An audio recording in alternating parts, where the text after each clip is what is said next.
Bonjour chers élèves, alors aujourd'hui on va appliquer les principes de l'algèbre à nos formules d'air pour retrouver des mesures manquantes à partir de l'air. Parce qu'on sait qu'une formule d'air, donc par exemple si je vous écris la formule du rectangle, c'est-à-dire que l'air est égal à la base fois la hauteur, eh bien ça c'est une égalité algébrique où j'ai trois variables, soit l'air, la base et la hauteur. On va vous fournir toutes les données sauf une et vous devrez retrouver les mesures manquantes. Donc, principe de base, lorsqu'on doit chercher une mesure manquante,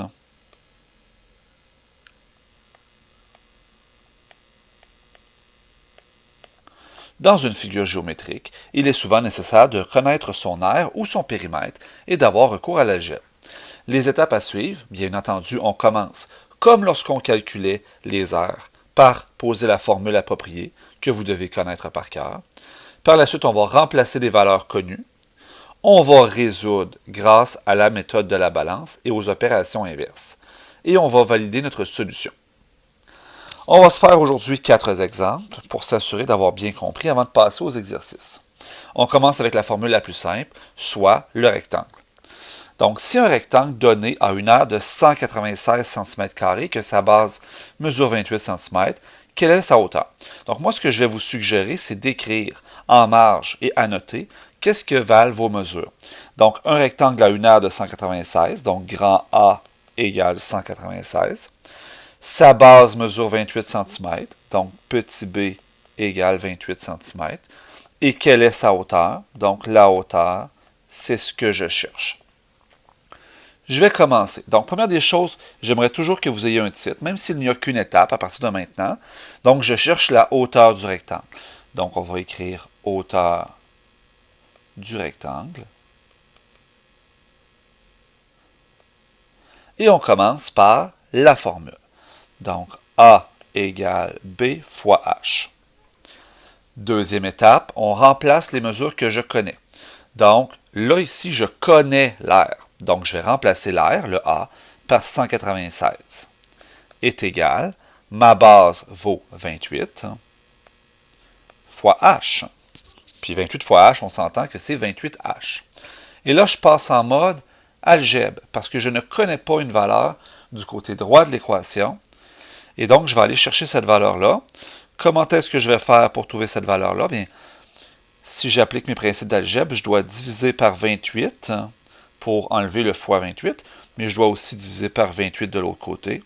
Les 28 s'annulent et j'obtiens une hauteur qui va valoir 196 divisé par 28, ce qui me donne 7. Et 7 quoi? Bien, c'est 7 cm. Donc, à la fin de votre étape, assurez-vous d'avoir 7 cm. Donc, 7 cm égale H. Si vous le désirez, ce n'est pas nécessaire. Vous pouvez réécrire que le H vaut 7 cm si vous trouvez ça plus joli. Et c'est tout. Donc, c'est la même formule et ce sont des principes d'algèbre que l'on a vus dans les chapitres précédents. Exemple numéro 2. Un triangle a une aire de 50,4 mm² et la hauteur indiquée mesure 12 mm. Donc ça ici, la mesure qui est inscrite, c'est 12 mm. Quel est le périmètre de ce triangle? Donc pour trouver le périmètre du triangle, je dois additionner les trois côtés et il m'en manque un côté. Il me manque le côté ici en bas, c'est-à-dire la base du triangle. Donc ma première étape, ce sera de trouver la base du triangle.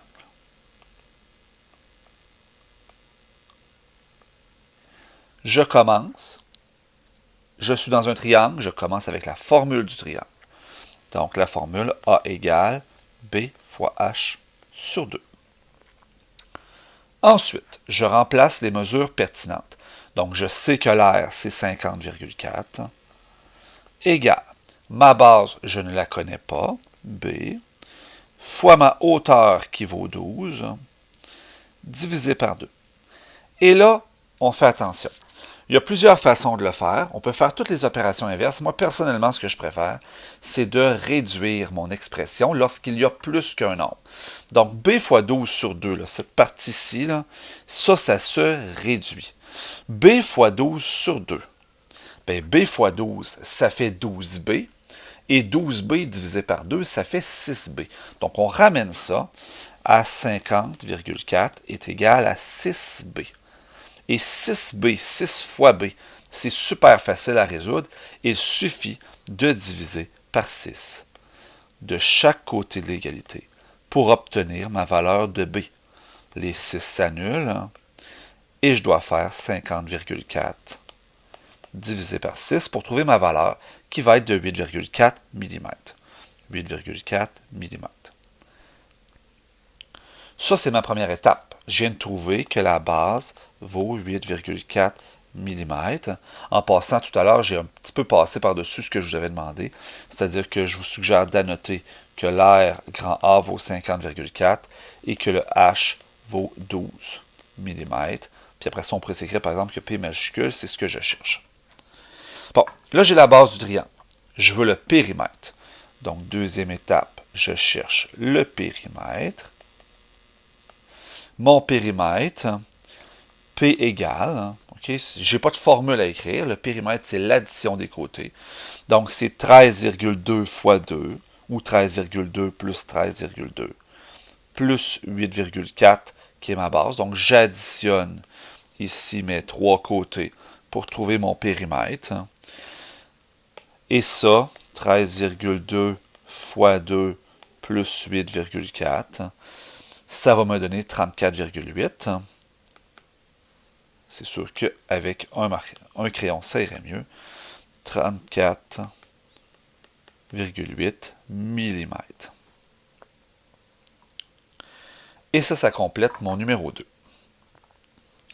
Donc, rapidement, on a fait un rectangle dont on avait l'air et on a trouvé la hauteur. Par la suite, on a un triangle. Difficulté supplémentaire, c'est-à-dire qu'on a un divisé par 2 dans la formule. Et autre difficulté supplémentaire, on ne demande pas une mesure, on demande le périmètre. Donc, une étape de plus. On continue. Combien mesure les côtés d'un heptagone dont l'apothème mesure 5,2 mm et qui a une aire de 0,728 cm²? Donc là, ici, deux difficultés supplémentaires. Je travaille avec un polygone régulier et en plus, je vais avoir une conversion d'unité de mesure. Donc, combien mesurent les côtés de l'heptagone? Bon, je vais aller annoter. Donc, combien mesurent les côtés? Donc, les C, je ne sais pas c'est quoi. Donc, C, c'est point d'interrogation. Les côtés d'un heptagone. Bien, si c'est un heptagone, l'info que j'ai, c'est que son nombre de côtés, c'est 7. Dont l'apothème mesure 5,2 mm. Donc, A égale 5,2 mm. Petit a. Et qui a une aire de 0,728 cm². Donc, grand A, c'est 0,728 cm². Donc, ça, c'est mon grand A. Comme j'ai des millimètres et que j'ai des centimètres carrés, j'ai une conversion d'unité de mesure à faire. Donc, première étape, conversion. On va choisir une des deux mesures. Idéalement, là, moi, je regarde le petit a de l'apothème qui vaut 5,2. Je trouve que ça a l'air d'être dans un bon rapport de mesure. Donc, je vais choisir les millimètres au lieu de choisir, par exemple, les centimètres. Donc, mes centimètres carrés, je dois les convertir. 0,728 cm², c'est égal à combien en millimètres carrés? Bien, je dois faire un fois 100. Parce que c'est une plus petite unité de mesure, je fais un fois. Ça va faire fois 100, 72,8 mm². Deuxième étape, je vais trouver ma mesure de côté. Donc, deuxième étape, mesure des côtés. Donc, ma mesure des côtés. Je travaille dans un polygone régulier. Mes polygones réguliers, on sait que j'ai deux formules pour les polygones réguliers. Soit A égale CAN divisé par 2 ou A égale P fois A divisé par 2. Dans ce cas-ci, et 90% du temps, là, c'est plus facile de travailler avec CAN divisé par 2. Donc, A, grand A, égale C fois A fois N divisé par 2. Mon grand A, mon R, je viens de la convertir en millimètres carrés. C'est donc 72,8 égale mes côtés. Mes côtés, ils valent je ne sais pas combien. Donc, on va laisser la variable C. D'ailleurs, si vous préférez mettre un X, vous pouvez le faire, hein, si ça vous aide. Moi, je laisse toujours la valeur de la variable. Donc, le symbole de la variable que je cherche. Mon apothème vaut 5,2. Mon nombre de côtés vaut 7. Et c'est divisé par 2. Donc là, encore là, il y a deux écoles de pensée. Il y a des enseignants qui vont dire, je vais annuler toutes mes opérations une après l'autre pour trouver la valeur de C. C'est-à-dire qu'on va se débarrasser du divisé par 2 ici en faisant x2, du x7 en faisant divisé par 7, et du fois 5,2 en faisant divisé par 5,2. Personnellement, j'aime mieux faire plus rapide. C'est-à-dire que je vais réduire toute la partie ici avec le C. Je vais tout calculer qu'est-ce que ça donne et ça va me donner un certain nombre de C. Donc, je vais faire C fois 5,2, ce qui fait 5,2C. Je fais x7 et je fais diviser par 2. Donc, dans le fond, ce que je calcule, je fais 5,2 fois 7 divisé par 2, ce qui va me donner 18,2 et ce sont des C. Donc, 72,8 égale, je vais reprendre la mesure, 18,2 C. Donc, à ce moment-là, j'ai qu'une opération inverse à faire, qui va être de diviser de chaque côté par 18,2. J'annule les 18,2 et mon côté va valoir 72,8 divisé par 18,2. Ce qui me donne 4. Donc, le côté vaut 4 et c'était des millimètres. Si j'avais choisi les centimètres, à ce moment-là, j'aurais eu 0,4 cm. Ce qui aurait été aussi bon, dépendamment de ce qui vous est demandé comme type d'unité dans la réponse. Maintenant, on va se faire un dernier exemple. Celui-là est une coche plus difficile parce que la formule du trapèze est plus difficile. Donc, si vous éprouvez des difficultés dans les premiers exercices, ce n'est pas dramatique avec le trapèze, car c'est vrai que c'est plus difficile le trapèze. Donc, un trapèze isocèle a une aire de 605 mm². Quelle est la mesure de sa petite base? Donc, ce que je cherche, dans le fond, ici, je n'ai pas la petite base en haut. C'est ça ma question. Et je sais que j'ai une aire, oups, petite erreur, j'ai une aire de 605. Donc, le grand A vaut 605. C'est des millimètres carrés. Donc, j'ai des millimètres carrés, j'ai des centimètres. Je me demande quelle unité je vais utiliser. Donc, si je suis capable de ne pas avoir de nombre décimaux, je pense que c'est préférable. Donc, je vais convertir mes centimètres en millimètres. Donc, première étape, je vais faire des conversions. J'aurais aimé ça l'avoir en noir.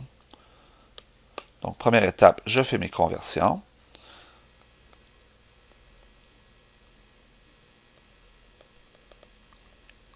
J'en ai deux à faire, mais je préfère. Donc, 2,2 cm, c'est 22 mm. Et 4,4 cm, c'est 44 mm. Sincèrement, là, je pense que la mesure aurait été aussi bonne en millimètres qu'en centimètres. Un petit toc, c'est ça que je préfère pour l'instant. Donc, première étape, conversion, c'est fait. Là, je vous dis tout de suite que la résolution va être un peu plus longue, donc assurez-vous d'avoir de l'espace pour faire votre prochaine résolution. Donc, deuxième étape, on cherche la petite base du trapèze. Donc, pour ça, première étape, je vais y aller avec la formule. Donc, A égale, et mon R est égal à, parenthèse, grand B, plus petit b, fois la hauteur, divisé par 2. On remplace. Donc, mon R vaut 605. Égal. Grand B, je l'ai, c'est 44. Plus petit b, je ne l'ai pas, donc je le garde. Fois ma hauteur, qui vaut ici, en millimètres, 22. Et divisé par 2.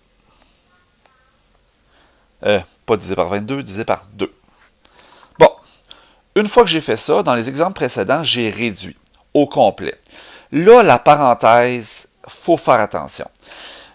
Mon indication, c'est que si votre parenthèse, vous connaissez tout l'intérieur. Donc, par exemple, si j'avais connu les deux bases, c'est facile de réduire, vous le faites. Fait que, par exemple, si la petite base avait valu 5, j'aurais fait 44 plus 5. Ça aurait été facile. Mais là, comme l'inconnue que j'ai, elle est dans la base, je ne vais pas la faire tout de suite.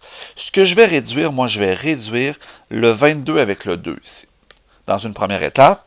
Donc, ça va me faire que 605 est égal à ma parenthèse, 44 plus b, fois 11. Et ce dont je vais me débarrasser en premier, c'est du fameux x11. Pour m'en débarrasser, qu'il me reste seulement à l'intérieur de la parenthèse. Donc, je vais passer en mode résolution. Je vais diviser par 11 de chaque côté. Les 11 vont s'annuler. Il va donc me rester 44 plus b. Même en noir, ce sera encore mieux. Et là, mon 44 plus b, qui était dans la parenthèse, il n'y a plus rien d'autre que la parenthèse, donc j'ai plus besoin de la parenthèse. De l'autre côté, il faut que je fasse 605 divisé par 11. Ce qui va me donner 55. Est égal à 44 plus b. Ensuite, comme ici, c'est une addition qu'il me reste, je peux m'en débarrasser en faisant une soustraction. Donc, je vais faire moins 44 de chaque côté, ce qui va me donner une base, parce que les 44 s'annulent, qui vaut 11 mm. Donc, si je l'avais fait en centimètres, ça m'aurait donné 1,1 cm, et c'est ma réponse finale.